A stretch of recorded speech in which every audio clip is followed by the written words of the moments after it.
Hello everyone, this is Steve Barton. We're on the finish part video here where we're going to finish up this low profile sine plate that we have. We got the two pieces. Last video we jigged around the hose, and in that video I mentioned that I knew that we were going to be grinding at an angle, and I'll exaggerate on the part. It wouldn't be perfect flat. It's only going to be a couple tenths out. But what we're going to do in the finish grind, we're going to do two things with this piece. And this is the bottom part.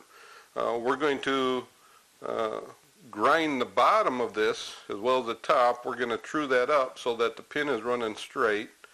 And then we're going to grind so that the bottom of this pin is at the same height as the top of this, and so that will establish the sine plate when it's sitting at zero for zero angle.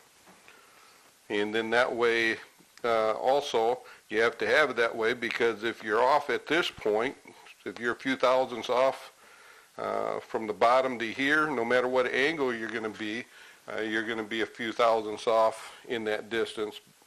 So this is a very critical dimension on here, is establishing the bottom of the dowel pin to this surface, getting it the same.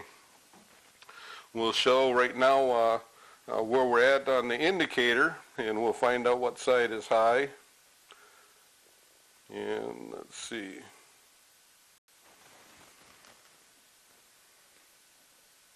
This is set on a 50 millionths resolution right now.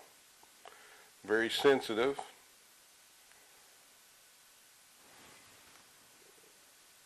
So each little mark will be 50 millionths.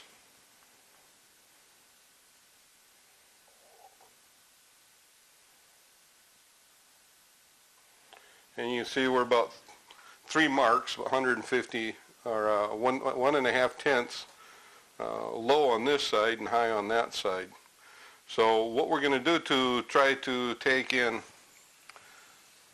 get that straight, we're going to use a vise here, and I already made this up. I just super glued about a 93 thousandths rod on top of here. It gives me the right height that I want, and I took just a light surface grind cut on the very top of that, just a few tenths. You probably can't see it, just to make sure that it come out straight.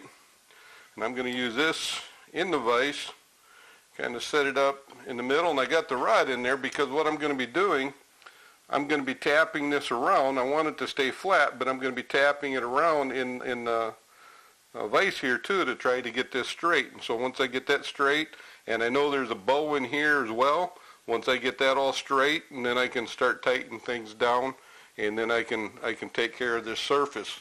Once I get this surface so that this pin is true to this surface and have the bow out, it's going to be a lot easier. And then it's just a matter of flipping it over and grinding and hitting the dimension, the bottom of this pin to the same surface as that. So that's the goal that we're going to shoot for. We'll see how well it works.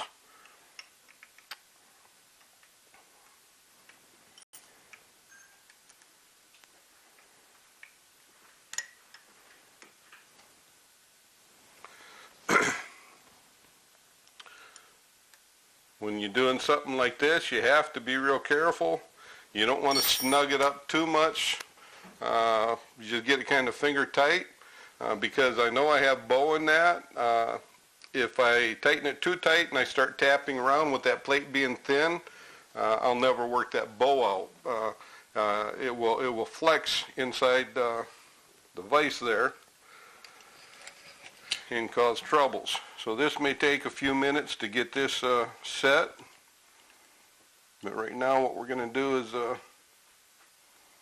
try to work on getting the pin itself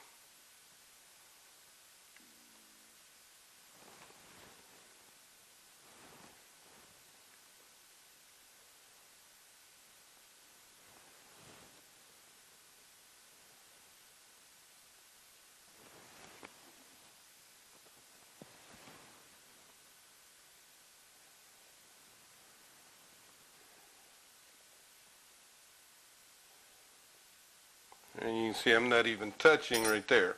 So I just have that set in there, and I'm just going to lightly tap because it's not tight at all.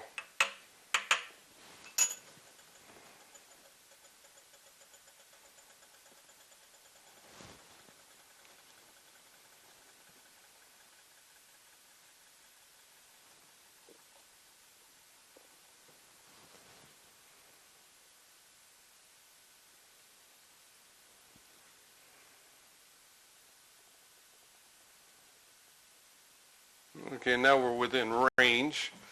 We're about 7/7 high right now on this side. You can see it's very loose.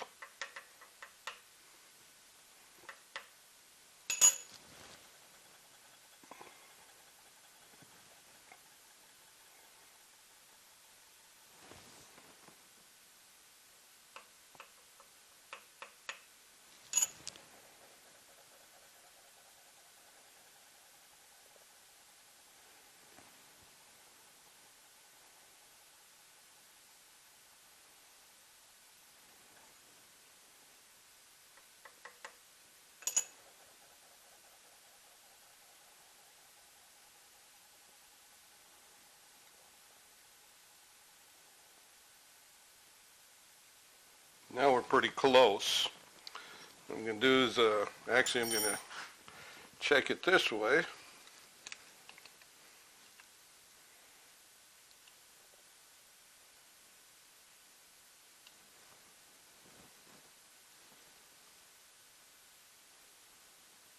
And it's actually not too bad that way. And this is going to be the harder of the two to get in. I have about 10,000 stock on there. So right now I'm going to just try to tighten this down and hope that it didn't move.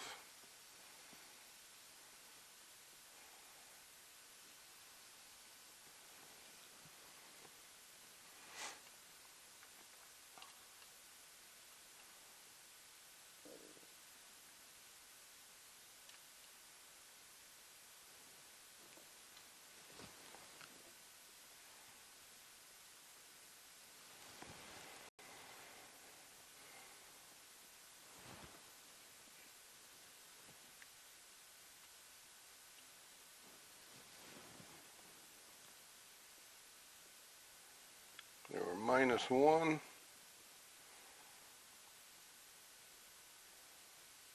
And by tightening it, we did move a little bit.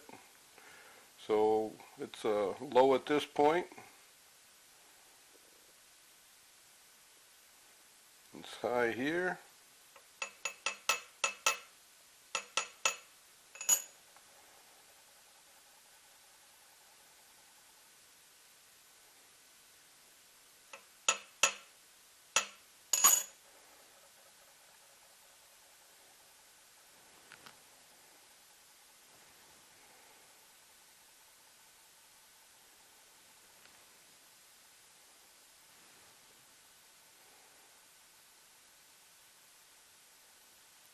Just a little bit over 0.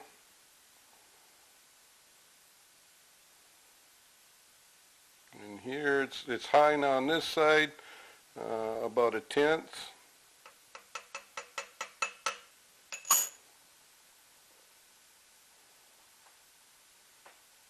Or not quite -50 millionths.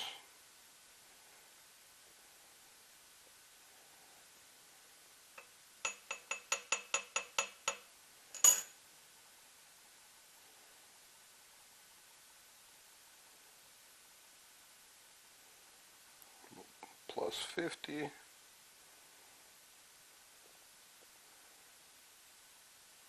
About 1/10 out. Let me just try it.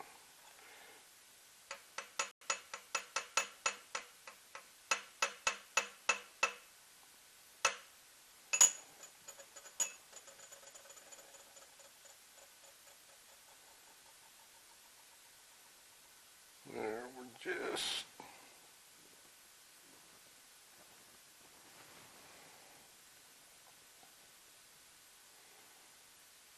a little bit over 0.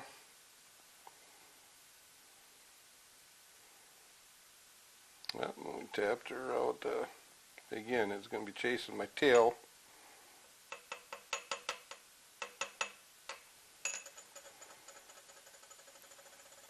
When you're grinding something and you want it to be real precision, patience is the key. A lot of people will give up too soon, and they'll be satisfied with it not being probably as accurate as what they intended. But it's just a matter of having patience and working in. Now, if you're doing a job, sometimes if you quoted that job, you lose money at this point. But if you're making your own tools, then basically what you're losing is some of your free time. But I don't know about you, but the free time for me, that's no big deal if I can get a precision tool. And this tool is not even going to be for myself. This tool is going to go to a co-worker who's an apprentice where I work. And I told him that I'd give it to him when we're done. And he can beta test it for me. A real nice guy. He's a hard worker, doing a good job in the program. And well, if we can help him out, we'll give him his first sine plate. Okay, so right there we're just a hair under 50 millionths, just a hair over.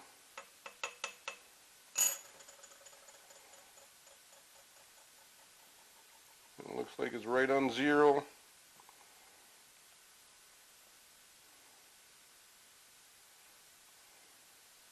And that looks like they're about 50. I probably should stop right there, but let's see if we can tweak it just a little bit more.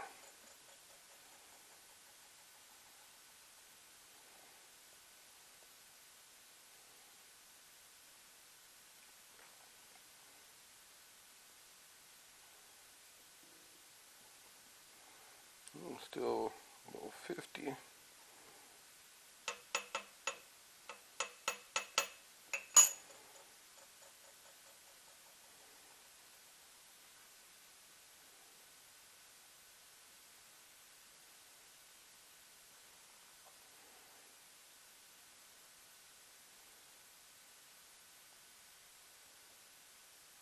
Just a little bit under.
There we go.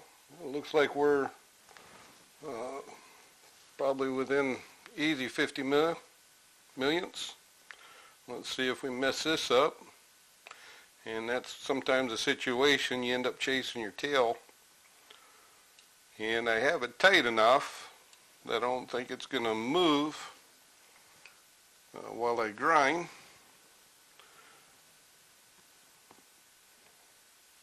Yeah, we're good that way. And so we got a bow in there. We're going to turn the three-phase converter on. We're going to dress the wheel, and we'll be back in a little bit, and we'll set up and we'll start grinding that bow out of here, as well as seeing how true it gets. And hopefully by clamping with the pressure, getting it close, and then tightening it down, hopefully there's no distortion so that when I unclamp this that it won't spring out on us. That'd be the goal. We'll see what happens when we get the grind. Because this part is thin and the least little bit of heat can change things, I'm going to stick with the wheel that we roughed everything in. That wheel cuts very free. There's no heat generated in. I'll be running coolant on here as well. I just lightly touched right now, and it was on the high side. You can see, probably you can't, but you can see that it's tapered a little bit. So I just touch. It should touch on that side, should touch on that side, and we're going to take it easy. We're not going to rush it because we don't want anything to move. And let's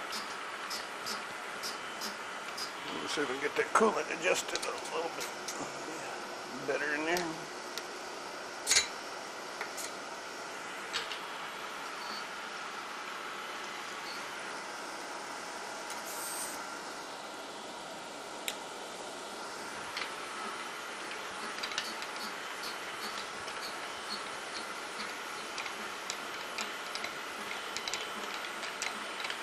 You get a little messy. I'm not going to put the guards up so you can actually see the guard. I'll just clean the mess up later.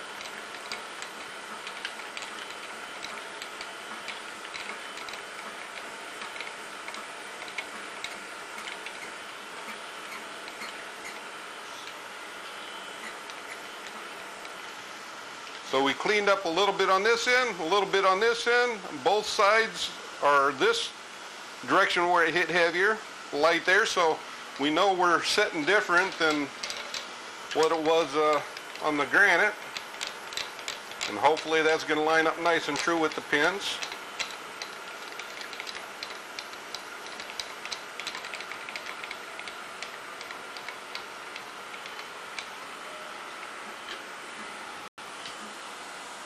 We're just going to try to go a couple tenths at a time. We don't care about the size here. What we care about is the accuracy, the relationship to the pin. When we flip it over and grind the other side, that's when we're going to be concerned about the accuracy.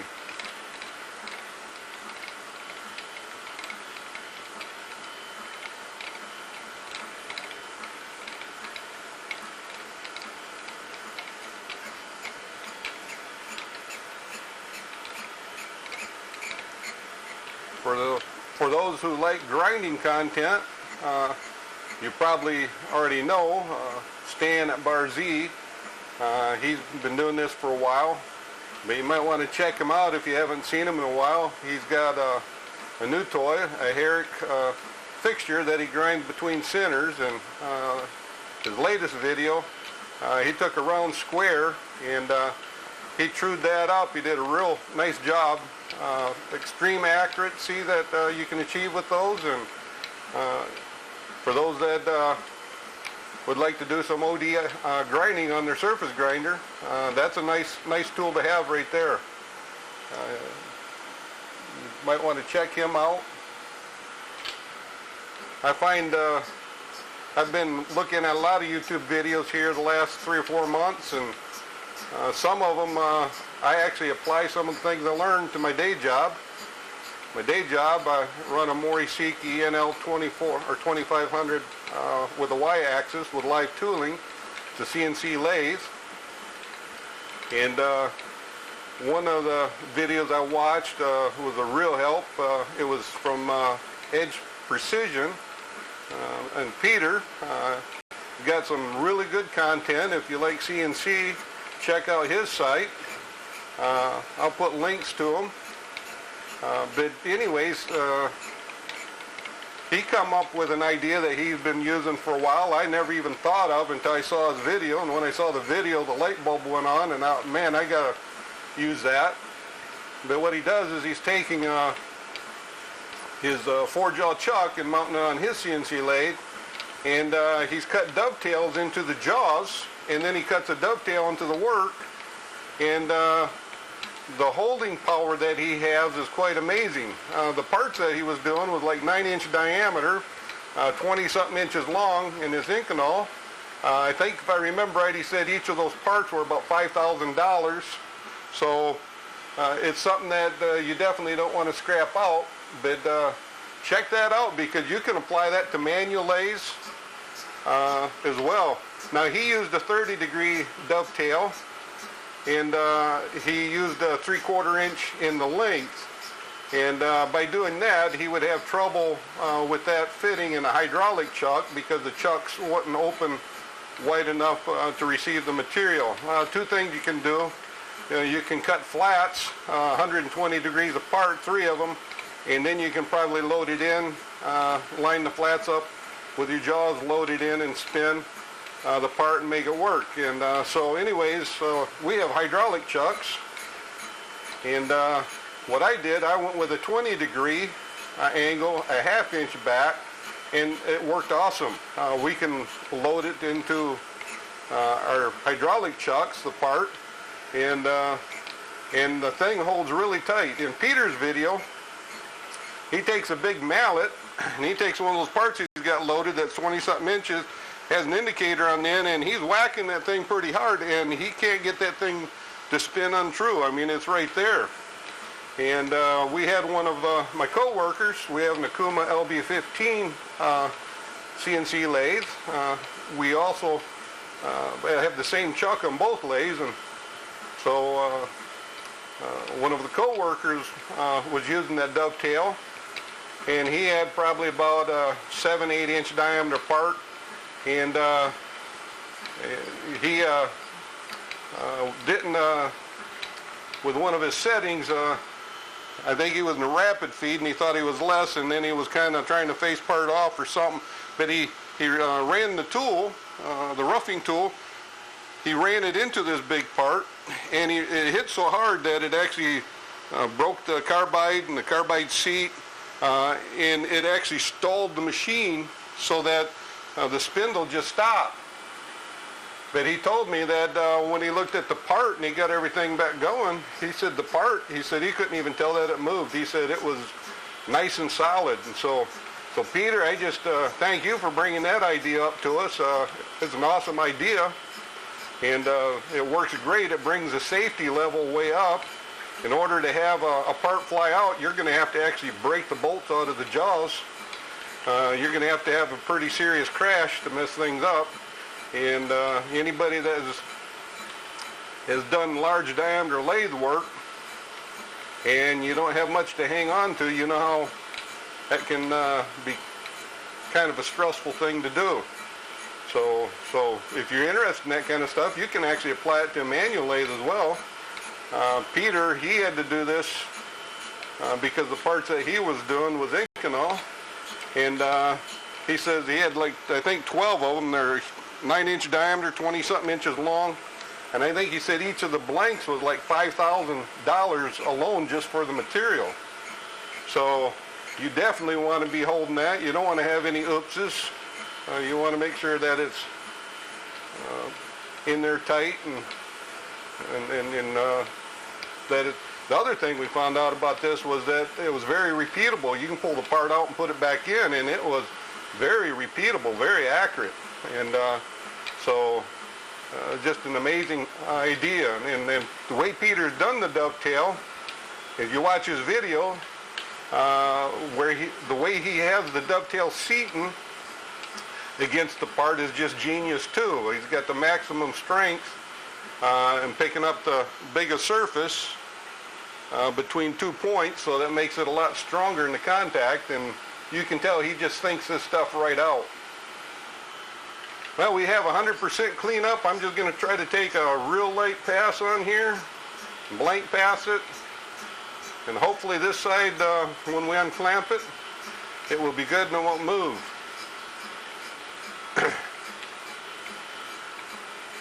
And another video series I've been watching is Brian Block, and he's there in Kentucky, and he's pretty much almost all by himself. Is he taking an old barn and rebuilding that and making a shop, and he's had the concrete floor poured. He's moving equipment in right now, and again, when you see what he's done, it's quite amazing. I don't know where he gets the time, because that's a lot of work. And I know he's been at it for a few years there, but again, that amount of work with one person doing it, it's quite amazing. And you just look at him, you think, you know, he's like the Energizer Bunny. You know, you got to keep him going at it. I think maybe he's running Duracells rather than Energizers.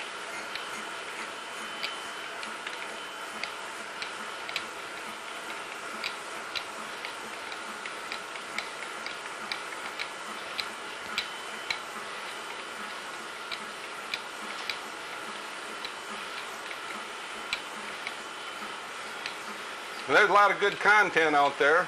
Robin Renzeni, he said on our last video that well, I knew he's rebuilding a surface grinder. He bought one used, and I'm sure when he's done with that, knowing Robin, that's going to be more accurate than the thing was when it was brand new. And he's going to be making videos of it, and so he let me know that he's planning on having some videos here in January. So about every video I watch of Robin's I really like a lot. The guy very smart, knows what he's doing. He understands precision at a level that's kind of scary to most people, myself included. And it's kind of nice when he shares some of the secrets of the trade there with you. So if you're interested in that kind of stuff, be sure to keep an eye on Robin's channel. I can see that this is sparking a little bit right here at the end. So it makes me think we might be flexing a little bit. So I'm going to try just to ease that out a little bit. Going over this a couple times. Because this side's got to be flat.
I'm going to take this and gently blow the coolant off, and then we'll set it up on the granite, and we'll see how it looks.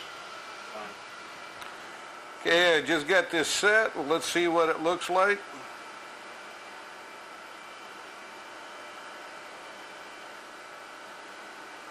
It's set on a 50 millionths resolution.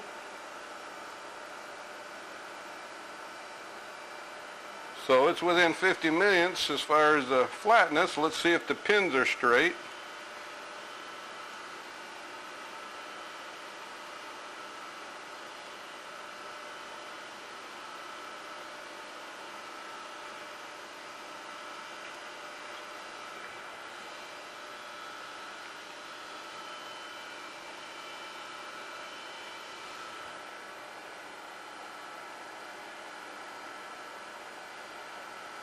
Zero.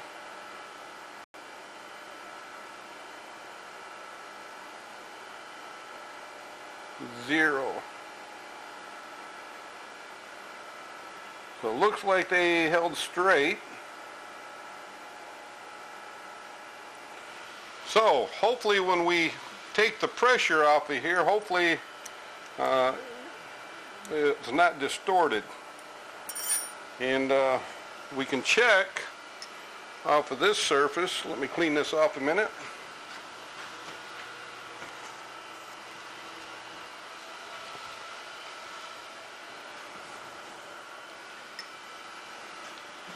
We can actually check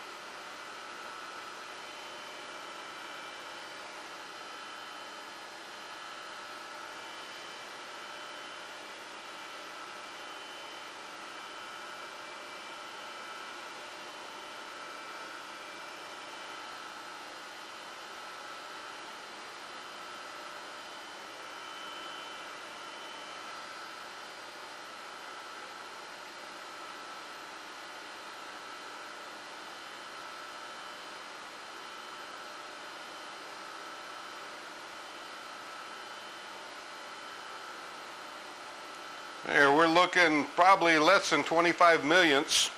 So we'll call that good. So this part, what we got to do at this point now is we got to grind the bottom of this. So the bottom of the pin is at the same surface as what this is.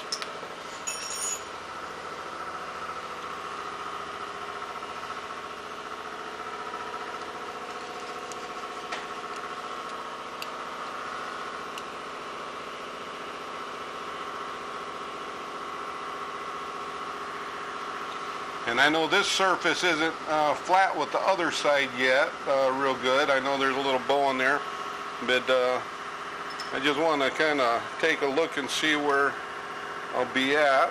So there's the surface, and let's see, I'm probably going to have to put this on just to make sure I got some stock. I'm going to set it way back. Yeah, so from here all the way there will be 8 thousandths. And you can see I got at least 8 thousandths on there to take off. So we got good stock.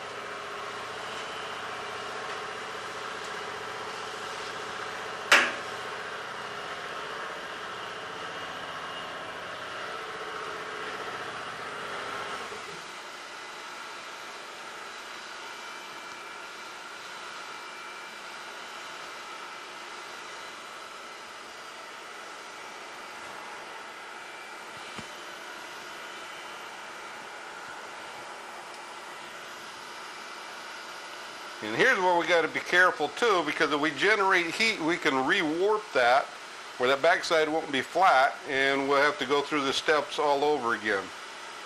So we need to be careful with that. Let's see. Grab.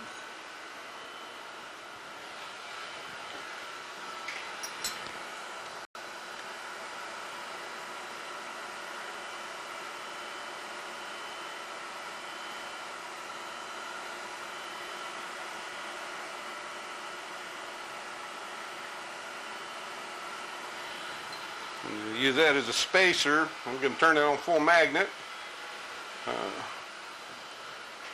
The way I'm going to grind, I'm going to start over here, and I'm going to wind out this direction over here. By starting over here, feeding this direction, I'll keep the sharp part of the wheel on the back side, so that it'll be good there. If I start in this way and go forward, I'm going to wear my wheel away so that lasts a little bit, which in this case probably you'll never have your gauge blocks up there. Probably wouldn't matter a whole lot. But this way it keeps this surface at the very back the same level as you have over here.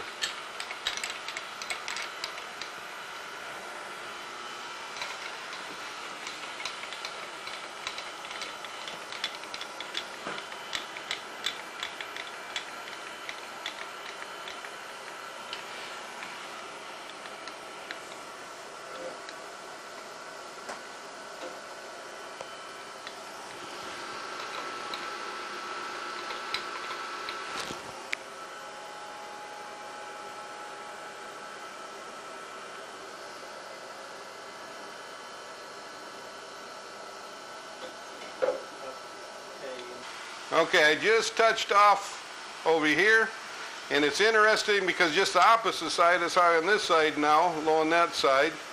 I got up as close as I could to the little radius that we have on the back. I set my digital 00. We're only going to take about 5/10 at a time off on there because we want to be very careful about generating any kind of heat whatsoever.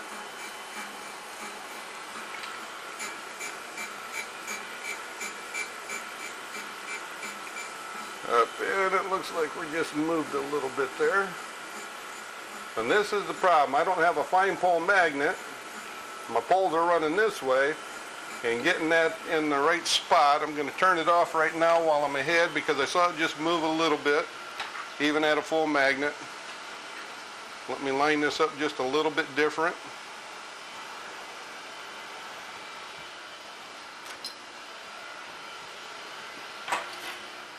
Yeah, it's a lot better. Lined it right up on a pole. I thought if I went in between them it would work pretty good, but wasn't a good idea. I should have checked it by trying to move it with my hand before I actually tried touching off and grinding on it.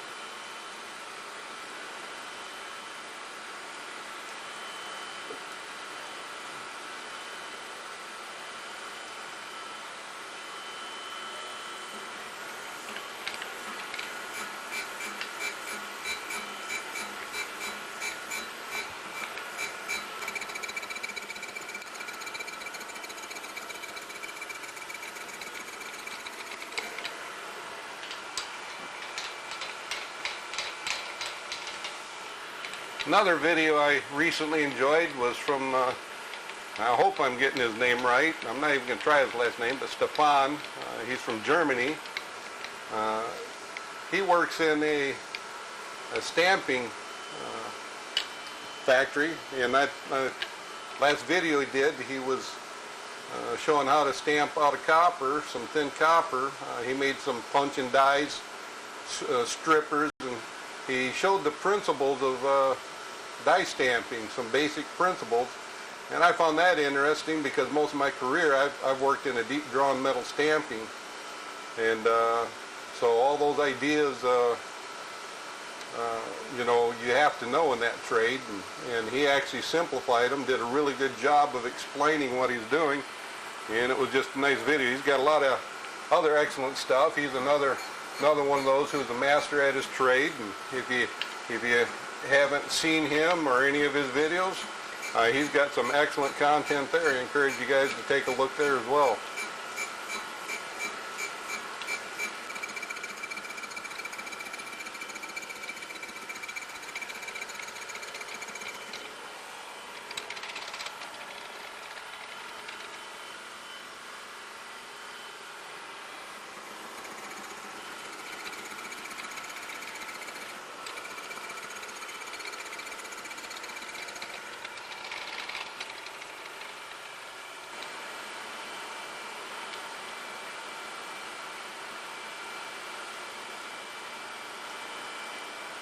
If you notice, I always start on my cut on this side.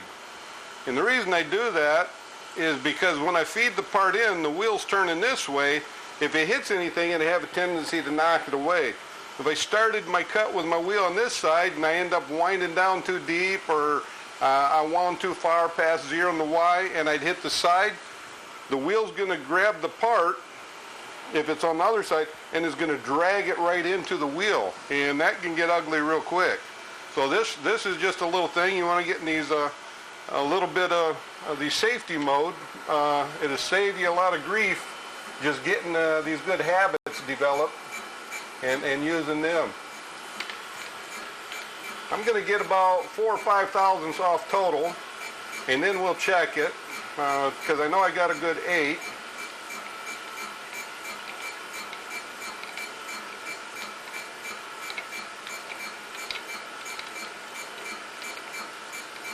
We're at 2 right now. It's going to take some time. I'll probably address the wheel at least one more time before we're finished, if not twice. All depends on how it sounds. I'm listening to the noise it makes. I'm watching the sparks. I'm paying attention to all those things as I come across. These machines, they'll talk to you if you know how to listen to them. And you can tell an awful lot. The most important tool that you can have in this trade is, you know, your hearing and your sight. Of course, you start getting old like me, those things start going, so it's a little bit harder. But I see a lot of people, they'll go in a grinding room and they'll turn their radio on, they'll get that music blaring real loud, and the way they go to grinding, and they really, you know, they don't realize that they really hindered themselves, because when you can't hear what's happening with that wheel, it's going to be hard to tell if it's dull or if it's sharp, if it's cutting proper or not.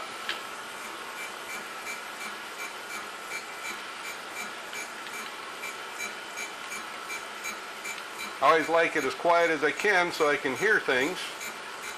I like to have good lighting so I can see things. I actually can, the feel of the machine, you can actually feel that if you pay attention. some of my co-workers, they'll see me on running a CNC machine. They'll see me leaning on it so I can feel the vibrations in the machine. I want to know, I can tell a lot about that too. And a lot of people,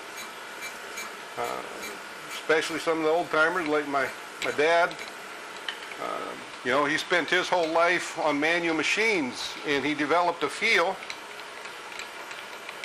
And when he was learning his first piece of CNC equipment, he hated it because he couldn't feel what's happening with that machine. He lost that. It's almost like losing his eyesight. And so in a sense he had to run it blind, and that was very uncomfortable for him until he got used to it. So when you're on a mill, you can feel in the handles. The grinder, you can feel in the handles. It's different on a CNC. You got your feed rates and everything programmed in, and they're a lot sturdier machine, and it's a lot harder to develop that feel for them.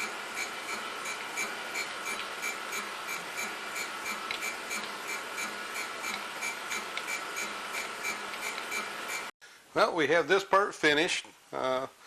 We did the finish operation off camera because it was taking too long.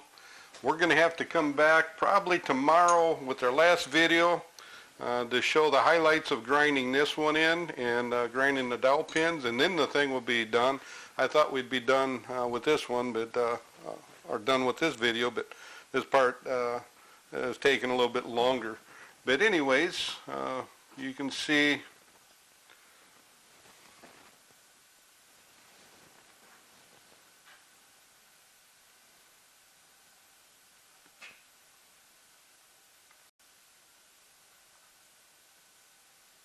about 50 millionths high on that pin, on that side. About 50 millionths on there. So we're really close. That establishes that this surface and the bottom of them pins are now within 50 millionths. We can take this and see how it lines up now with the top of the pins.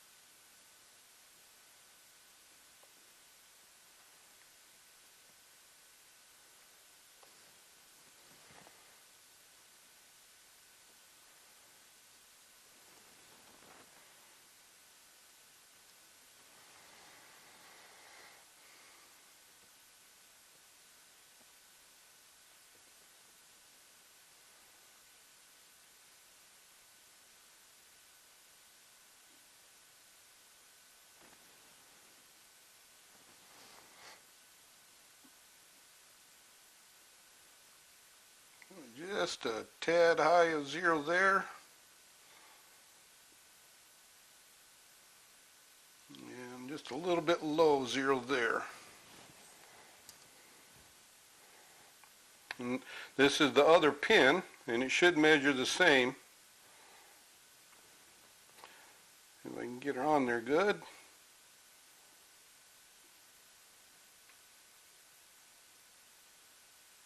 And you can see it's well within 50 millionths. And as far as getting the bow and the flatness on this, and this takes some time because of the fact that the plate's only 197 thousandths thick, and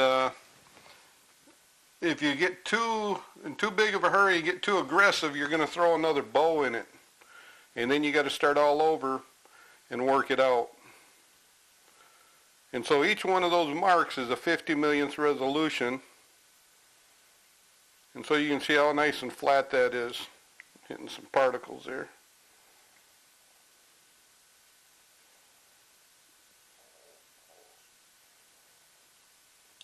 So this part was going to be a lot harder to grind and get in than this part. And again, because this video took so long, we're going to try tomorrow to pick up and just show how to get the pins running true instead of using the vise.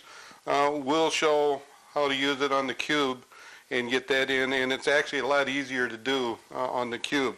This part we had to use a vise because the thickness was so thin, it would be extremely hard to do, if not impossible, on the cube. So anyhow, that's it for today. Hope you enjoyed. We'll see you next time.